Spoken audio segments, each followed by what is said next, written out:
So about a year ago, I made a video where I talked about how the Sony A7C made me fall in love with photography again. I've now owned this camera for about 2 years, and as you can tell, it's taken some beatings, but I've definitely gotten my use out of it. The A7C was primarily marketed as a hybrid camera. As you can tell, the ergonomics seem to indicate that the camera leans more so toward the video side rather than the photo side. At the time, I purchased this camera primarily for taking photos since I was upgrading from the Sony A7R2. But after getting this camera, it inspired me to start shooting video as well, from doing small video production gigs like commercials to shooting wedding films. Regarding photos, I've used this camera to shoot pretty much every kind of photography there is except sports and I think wildlife photography. But I've used this camera to shoot portraits, I've used it to shoot landscape, and I use it to shoot a lot of street photography. But I've also used this camera to shoot professional, commercial level photography that a lot of people might not recommend this camera for. I've shot real estate with this camera, I've shot commercial business photos with this camera, I've also shot weddings, as well as this was my camera of choice for a photo shoot I did for Chipotle not too long ago. While I could have used the A7 IV, which I also own, but I chose to go with the Sony A7C instead. Now I've made a video talking about why I prefer the A7C over the A7 IV in the past, so I'm not going to dive into that. You can go watch that video if you want to, but let's talk about why I love this camera. So let's dive into the good.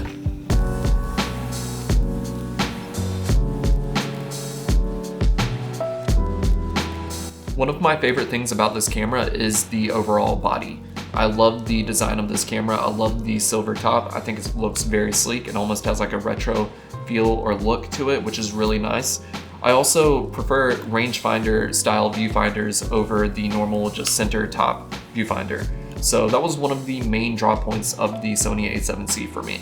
So one of the main reasons I went with this camera is the overall size of the body. The small compact size of this camera actually inspires me to get out and take more photos.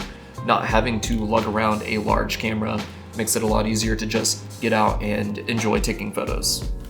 For years, I shot on the Sony A7R2, and if you've ever used that camera before, it's actually not much bigger than this camera, but the battery life on it was absolutely terrible, so I basically had no choice but to use the battery grip, which doubled the size of the camera. So having to lug around that bulky camera just made me not want to take my camera out, when otherwise I could have taken something like this out, something a little bit smaller, and just used that to enjoy taking photos. And speaking of battery, this camera uses the NP-FZ100 battery, which is the newer Sony camera batteries, which most people are familiar with. I'm actually surprised they were even able to fit that battery in here. The grip is so tiny. But thanks to that, the battery life on this camera is absolutely amazing. I can go several days of shooting without even having to recharge the battery. It's absolutely amazing. I can do a 1-hour photo shoot and the battery will still be above 75%, which is really good. When with my old A7R2, I would have gone through 3, maybe 4 batteries in that time frame. So with that logic, you might be wondering why I chose the A7C and why I didn't just choose the A7 III or the A7R III or 4. So at the time when those cameras came out, the upgrade would have been noticeable, but it wouldn't have been a big enough difference for me personally. Now my first camera was the A6000, the silver A6000. So when I saw the leaked photos and I saw the reveal of this camera, it just instantly brought me back, and it was kind of nostalgic in a way. And from that moment, I had this weird connection to this camera, and I knew I wanted to get this camera. For me, the only downgrade from the A7R2 to the A7C is the megapixel count. You don't have that 44 megapixels, you only have 24 in this camera, which personally, if you're not doing a lot of cropping, it isn't really a problem. Now going back to the ergonomics, this camera has a rangefinder style viewfinder like I mentioned earlier. I've mentioned this before, but I wear a lot of hats. So with a rangefinder style viewfinder, I don't have to worry about the viewfinder being in the middle, so when I go to take a photo, I don't have to worry about pushing my hat up. So with the rangefinder, I can just do this, and it fits right there under my hat, and it's really nice. Now, that's more of a personal preference thing, so if you don't wear a lot of hats, you might not care all that much, but also maybe if you do wear a lot of hats, you might have never thought about this before, because it kind of just becomes one of those instinctual things you do. So keep that in mind. If you like wearing hats, then maybe something like this, a camera with a rangefinder style viewfinder, is something you did not know you needed, but you do need. One of the other best things about this camera is the improved autofocus and the color science on this camera. Now, when it comes to the photos, you're not going to notice the color science as much because you might do a lot of photo editing. But for video, color science makes a big difference. Now, the camera is only 8-bit video, but when you have good 8-bit video, which this camera does have, then the video looks absolutely amazing, unlike previous older Sony cameras, which had this strong magenta hint to the video. You don't have that issue with this camera, which is really awesome. And one of the best parts about this camera is the super fast autofocus, which works out great for photo and video especially. One of the best things, especially if you plan on shooting weddings or shooting moving subjects, photo or video, you have touch tracking on this camera. Or you can also just press the back button focus right here and it will lock on to whatever subject you have in frame, which makes it super nice, super convenient. I use it all of the time.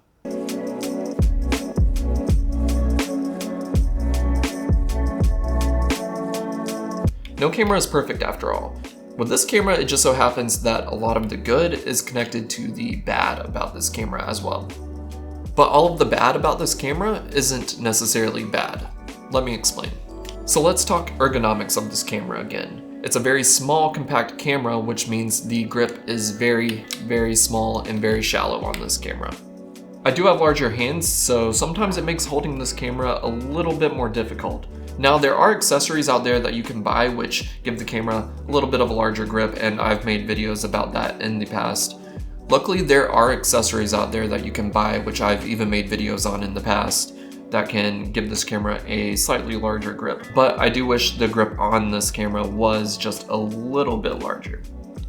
Now, when you make a camera this small and compact, you have to cut corners somewhere. And one of those just happens to be the viewfinder itself. It is very, very tiny. It is a small viewfinder. The viewfinder on this camera is probably about half the size of every other Sony full-frame mirrorless camera viewfinder. After using this camera so much and getting used to the smaller viewfinder, going back to, say, the A7 IV and using larger viewfinder is almost a little jarring. So in a way, I almost prefer the smaller viewfinder because when you're looking in, you don't have to look around, your eye doesn't have to wander and look around at the edges of the frame. Since the screen is smaller inside, everything you see is pretty much dead on, and that's one of the hardest things about going back to using a different camera. So as long as you have decent eyesight, if you don't have good eyesight, the viewfinder on this might make you think twice. But if you have decent eyesight like me, I've actually come to prefer this smaller viewfinder. And if the viewfinder was any bigger, they would have had to make the camera bigger as well. So as well, to keep the size and the compact nature of this camera down, there is no eye cup to the viewfinder. It is flat, the glass is right there.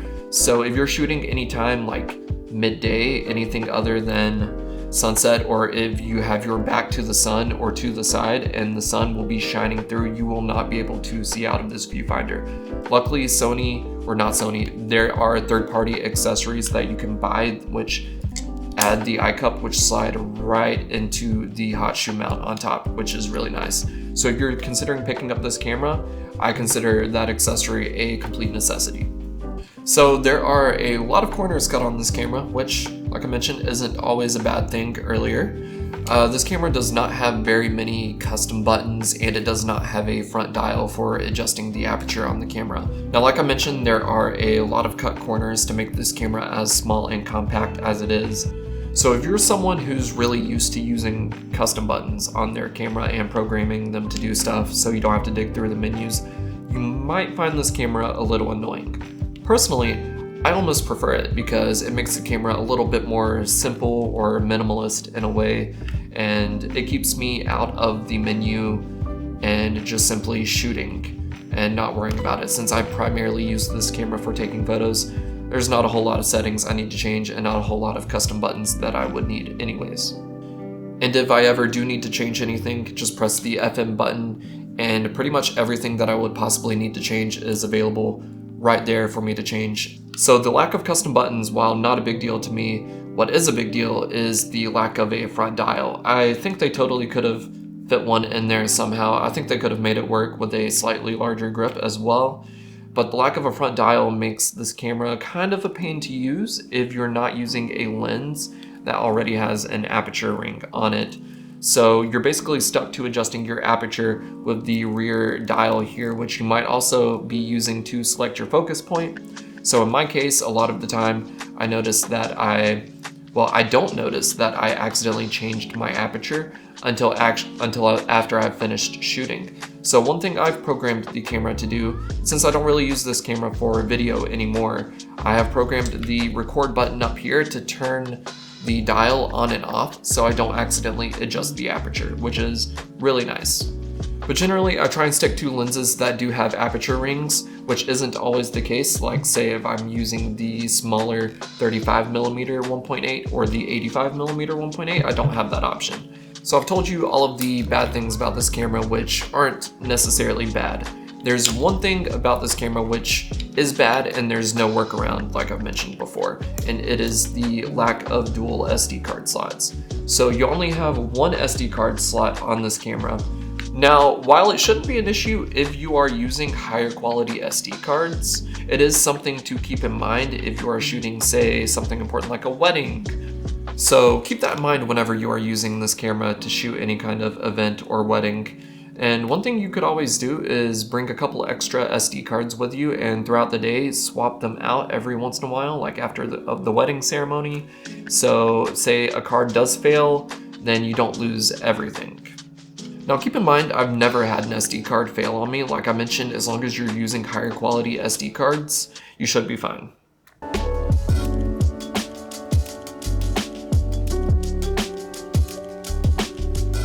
So if you're thinking about buying this camera, keep everything in mind that I've mentioned so far, and I have a lot of other videos on my channel as well about this camera, which you might find pretty useful. I have videos going over what lenses to buy for this camera, what accessories that you should get, and I also have a comparison for if you're trying to decide between the A7C or the A7 IV as well. And I also have a lot of other videos just focused on the actual photography side, so I have a lot of videos that have a lot of photo examples from this camera. But yeah, other than that, my final thoughts on this camera are, after 2 years, I still absolutely love this camera. Like I mentioned, it's taken some beatings, and I really hope Sony releases another A7C, like the A7C Mark II one day. I love the smaller camera body style. I hope Sony keeps up and keeps putting out rangefinder style viewfinder cameras that are full frame and not just crop sensor. I also hope they keep up with the silver body as well. I think it looks really nice and has that retro aesthetic or charm to it, like maybe you would find with the Fuji Xe4 or the Fuji X100V, which you don't really see that with Sony cameras all that much. So I think that makes the A7C very special and unique for a Sony camera. But yeah, I love the style and the look of this camera. I can't really see myself upgrading to another camera anytime soon that I would choose to use as like an everyday carry camera over this camera. I have the A7 IV as well. My wife uses it most of the time because I don't really use it all that much.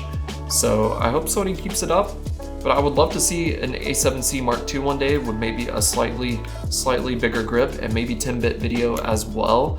I did not mention that in the bad things about this camera because I don't think 10-bit video is that big of a deal. If you're looking for 10-bit video, then the A7 IV or the A7S III or the FX3 makes a lot more sense.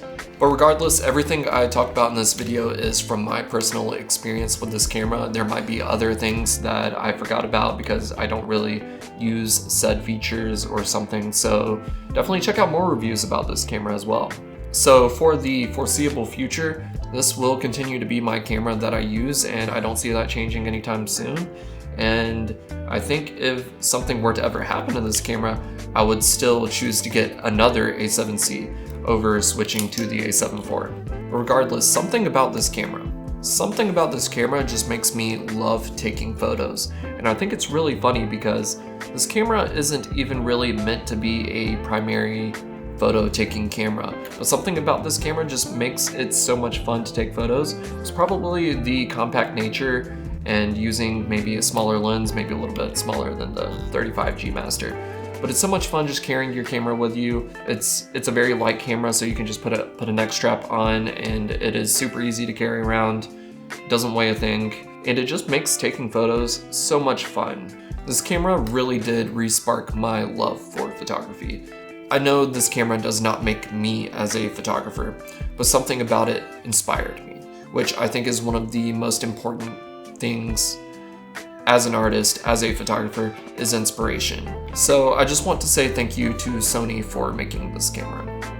And that's it, so I hope you guys enjoyed the video, and if you did, please like the video and subscribe. I would really appreciate it. It helps support me so I can continue growing and reaching a larger audience. And I hope I can inspire you guys to get out and take more photos as well. Go out and shoot.